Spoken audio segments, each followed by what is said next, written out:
आज के market analysis के वीडियो में आप सबका स्वागत है। आज हम डिस्कस करते हैं कल के लिए, फ्राइडे के लिए भारतीय बाजार कैसे रह सकते हैं और एफआईएस ने अपने आप को किस प्रकार से नेक्स्ट एक्सपायरी के लिए प्रिपेयर किया है। डाटा पे जाने से पहले 2 मिनट डिस्कशन करते हैं कि आज मार्केट में हुआ क्या। देखिए, मार्केट खुले माइनस, रहे माइनस और दिन के दौरान मतलब कि स्टार्टिंग के 1-1.5 घंटे में एक हल्का सा बाउंस आया 640 के आसपास तक का। देर आफ्टर धीरे धीरे धीरे मार्केट स्लाइड होता गया और उधर से अगर आप ऑप्शन चेन को देखते लाइव मार्केट में तो राइटिंग जो आपकी कॉल की तरफ थी वो एक्सटेंसिव स्ट्रांग होने लग गई और हर लेवल पर बाजार टूटता गया। मतलब कि 23,700, 23,650, 23,600, 550 और 500 के आसपास बाजार धीरे धीरे धीरे धीरे गिरता रहा और पुट्स के दाम आपके बढ़ते गए हैं।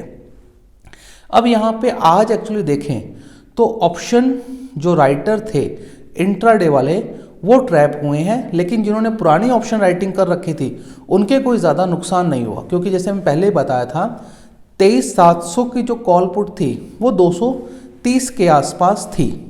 मतलब टोटल कंबाइंड प्रीमियम का 230-40 के आसपास था, जिसका ब्रेक इवन आ रहा था 23,470-80 के आसपास। तो जो long term positional option writers थे उनके ज़्यादा नुकसान नहीं हुआ, लेकिन जो इंट्राडे में जिन्होंने पुट्स राइट की थी उनको नुकसान हुआ और जो कल अगर जो पुट राइट करके गए थे उनको भी नुकसान हुआ। बट उनको एक दिन के दौरान मौका मिला, जब स्टार्टिंग के 1-1.5 घंटे में उनको मौका मिला अपनी पोजीशन से एग्जिट करने के लिए और वो पोजीशन एग्जिट हो भी गई कुछ हद तक। तो बाजार धीरे धीरे फेस्ड मैनर में धीरे धीरे एकदम तड़पाते हुए नीचे जाता जा रहा है। मतलब कि हॉट नाइफ इन अ बटर लगाते हैं, जब आप नाइफ को गर्म कीजिए और बटर के ऊपर उसको चलाएंगे वैसे बाजार कट रहा है नीचे की तरफ एकदम धीरे धीरे। कोई पैनिक नहीं, कोई कुछ नहीं, कोई हवा नहीं, कोई हल्ला नहीं और लोगों के और स्टॉक्स ठुक रहे हैं। ये अगर जो स्टार्टिंग से मेरे से जुड़े हुए हैं मेरे को 1-2 जन कमेंट में कहा था कि हम देख लेंगे हाई पी स्टॉक्स को। अब देख लीजिए ना, आप हर लेवल पर स्टॉक गिर रहे हैं, हर लेवल के ऊपर। मतलब आप अगर किसी ने 1 महीने पहले कोई स्टॉक बेचा तो उसको रिग्रेट नहीं है। If I sell one stock particular price, उसका भाव वापस आया ही नहीं अभी तक। तो हर लेवल के ऊपर स्टॉक्स धीरे धीरे कट रहे हैं, वेलोसिटी कम है। हमेशा क्या होता था, स्टॉक्स की वेलोसिटी ज़्यादा होती थी तो वापस बढ़ते भी थे। समझिए एक चीज़ हमेशा ध्यान में रखिएगा, जो स्टॉक एक फंडामेंटल एनालिसिस की टिप है, ये आप थोड़ा समझेंगे तो कोशिश करेंगे तो उसको लगाएंगे तो आपको समझ में आएगा। कोई स्टॉक ऐसे गिर के वापस उठ सकता है, लेकिन कोई स्टॉक ऐसे ऐसे ऐसे ऐसे तड़पा तड़पा के नीचे आता है ना, उसका बढ़ना बहुत मुश्किल होता है। वो छोटे टाइम फ्रेम में नहीं बढ़ता कभी भी।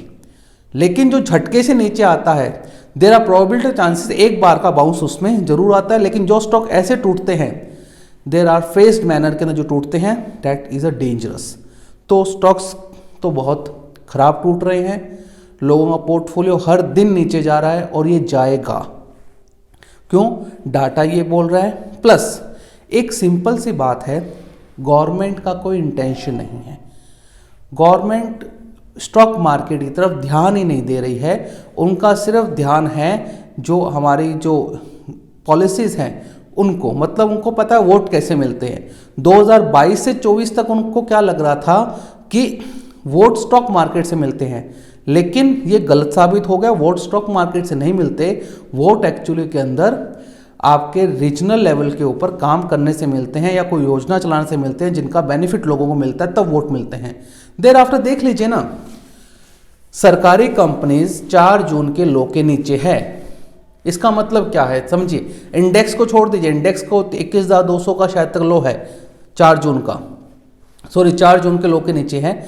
लेकिन सरकारी कंपनीज को आप देखेंगे तो धीरे धीरे 4 जून के लो के नीचे आना स्टार्ट कर रहे हैं। इसका मतलब क्या है कि इंटरेस्ट नहीं है और हमारा पब्लिक कैपेक्स और प्राइवेट कैपेक्स भी डाउन हो रहा है, इस वजह से टूट रहे हैं।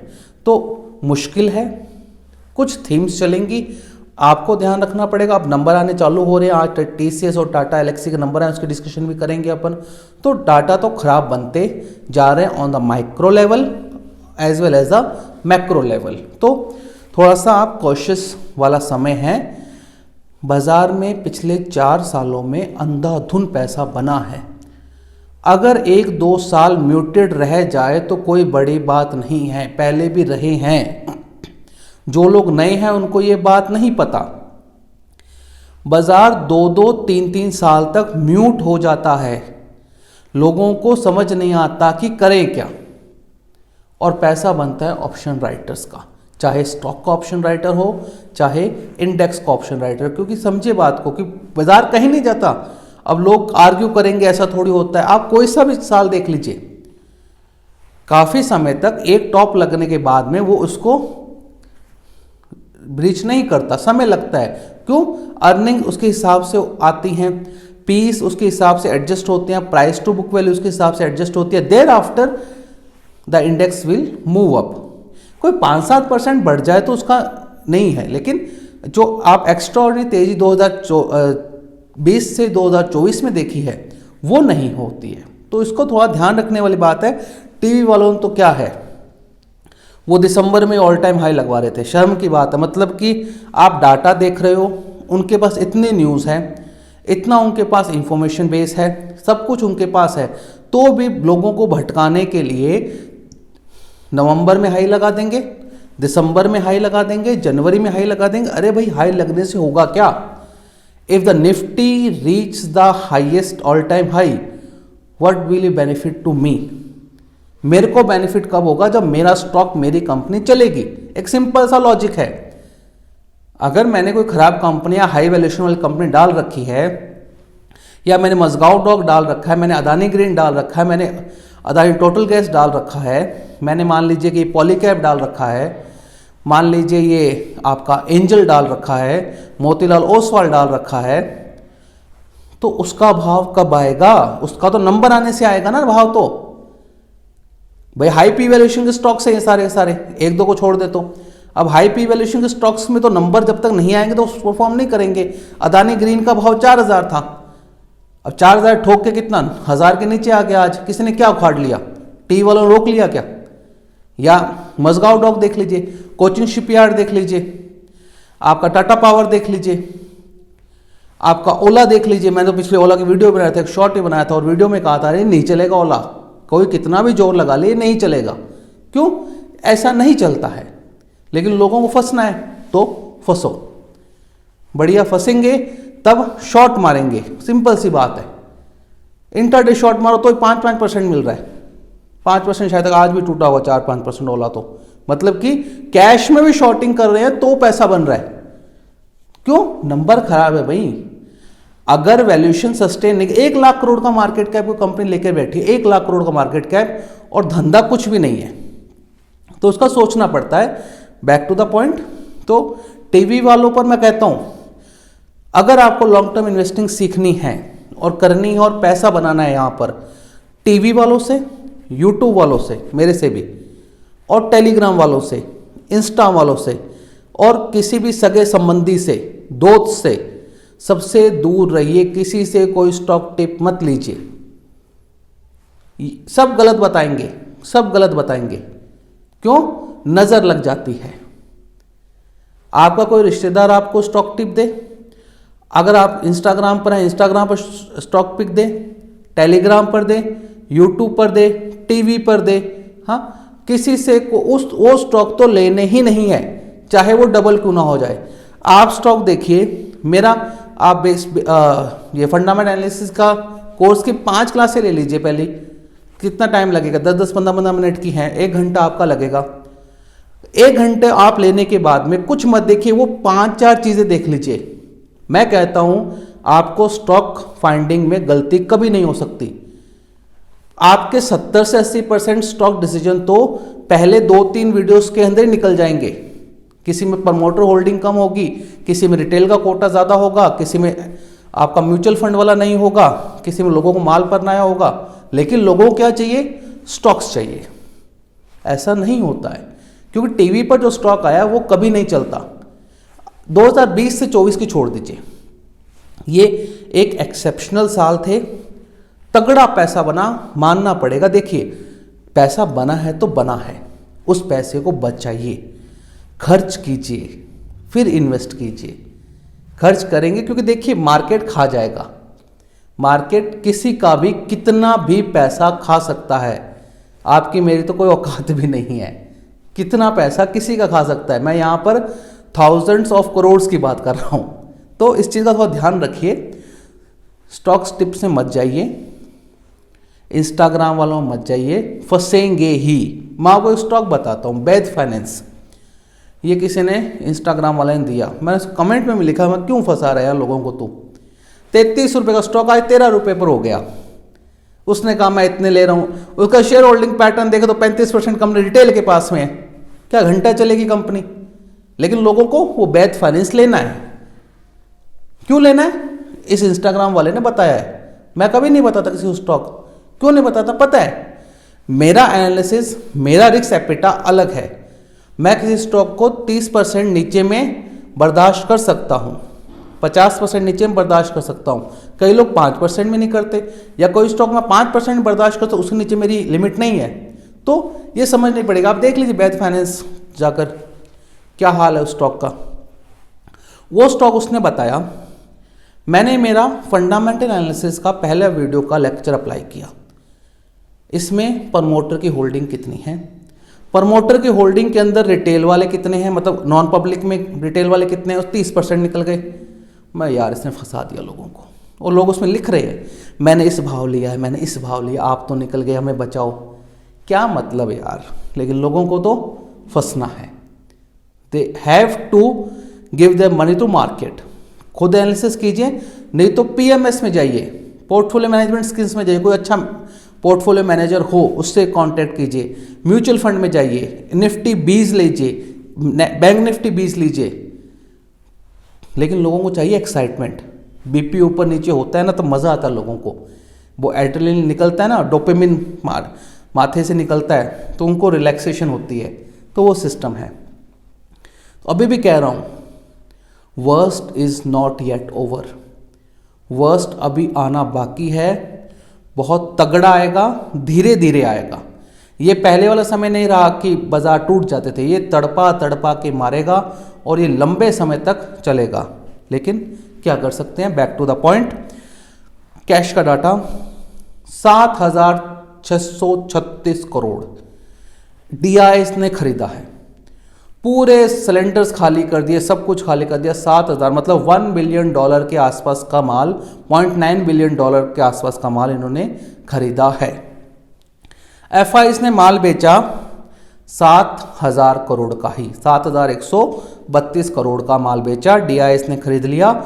लेकिन फिर भी मार्केट गिरे क्योंकि रिटेल्स भी थोड़े बहुत बेच रहे हैं और HNIs मोस्टली बेच रहे हैं। इंडेक्स फ्यूचर्स वर्स्ट डाटा, मैं नाम से कह रहा हूँ वर्स्ट डाटा, मतलब कि 10,006 कॉन्ट्रैक्ट लॉन्ग के काटे, 19,502 शॉर्ट ऐड कर लिए। अब इससे हुआ क्या, नेट शॉर्ट हो गया 2,38,321 से 2,67,829, मतलब 2,67,000 के आसपास नेट शॉर्ट हो गए। ये शॉर्ट बढ़ते जा रहे हैं और ये ऐसा डाटा बनता जा रहा है, या तो यहाँ से ऊपर की तरफ फटेगा या नीचे की तरफ फटा ना तो लोगों को बहुत पेन होने वाला है। अब ये या तो किसी चीज़ को वेट कर रहे हैं, आप देखिएगा 2 या 3 दिन में जो US मार्केट है ना, वो कुछ पैनिक करेंगे। अगर वो पैनिक किए ना तो ये जिन कोई पोजीशनें हैं तो ये बहुत तगड़ी तरीके से प्रॉफिट में आने वाली है, और ये बहुत तगड़ा माल बेच रहे हैं। That is a huge. 19.1 से जो शॉर्ट रेशो था, लॉन्ग टू शॉर्ट रेशो आ गया 16.17, ये भी लो पर है। आप समझिए ना, 10,000 कॉन्ट्रैक्ट लॉन्ग काट ली, मतलब जिन्होंने कल परसों लॉन्ग किए थे हिम्मत करके, उनके तो लॉन्ग, और ये उतने ही कटे हैं। अगर देखें तो परसों जो लॉन्ग थे, परसों लॉन्ग थे 9,640 के आसपास, कल थे इनके लॉन्ग 1,500 के आसपास, तो करीबन हो गए आपके 11,000 के आसपास। और कवर भी कितने किए हैं, 10,000 के आसपास कवर कर लिए। आपको थोड़ा डाटा कोरिलेट करना पड़ेगा। अब कोई कह सकता है क्या ये वही है, नहीं, लेकिन हम एक हाइपोथेसिस बना रहे हैं, वो गलत भी हो सकती है। आपका हाइपोथेसिस में नल और अल्टरनेट हाइपोथेसिस हम बनाते हैं कि पहले कोई चीज़ को गलत करते हैं फिर उसको सही करते हैं, तो डेट बिकम्स अ हाइपोथेसिस। तो गलत भी हो सकते हैं, बट ये माना जाता है कि पिछले वाले बनाए हैं जो लॉस में, तो काट लियो क्योंकि फर्स्ट इन फर्स्ट आउट वाला सिस्टम है। तो डाटा तो खराब है। स्टॉक फ्यूचर्स 37,868 कॉन्ट्रैक्ट लॉन्ग काटे और शॉर्ट ऐड किए 21,778। ये भी डाटा बहुत ज़्यादा खराब चल रहा है। ये तो हमेशा से खराब है और खराब होता जा रहा है। ऑप्शन का डाटा रीड नहीं कर सकते हैं तो उसमें कोई मतलब नहीं है। अब आते हैं रिजल्ट्स के ऊपर। टीसीएस का रिजल्ट देखिए, टीसीएस का रेवेन्यू तो मिस हुआ है बट इतना नहीं हुआ, फ्लैट लाइन है एकदम। प्रॉफिट 600 करोड़ का लमसम बढ़ा है। इसका एक सिंपल रीज़न है कि एम्प्लॉय बेनिफिट के जो खर्चे हैं वो कम हो गए हैं। लेकिन जो इन कंपनीज में जो सबसे इंपॉर्टेंट सेगमेंट होता है BFSI, banking and financial services जो होता है, उसमें डाउन है। इतना नहीं है लेकिन डाउन है। मार्जिन्स फ्लैट है और उम्मीद भी 24.5 की थी, वहीं पर आसपास ये आया है और 66 रुपये का इन्होंने डिविडेंड दिया है। तो जो टीसीएस का जो रिजल्ट है एक्चुअली देखें तो अगर मैं परफॉर्मेंस की बात करूं, पिछले क्वार्टर में भाव थे 1449, 4,150 के आसपास थे और अब भाव है 4,038 के आसपास, मतलब कि डिस्काउंटिंग की हुई है। इसमें कोई बड़ा उलटफेर होता मुझे नहीं लग रहा है टीसीएस के रिजल्ट्स के अंदर, क्योंकि टीसीएस का जो रिजल्ट आया फ्लैट नोट पर आया है।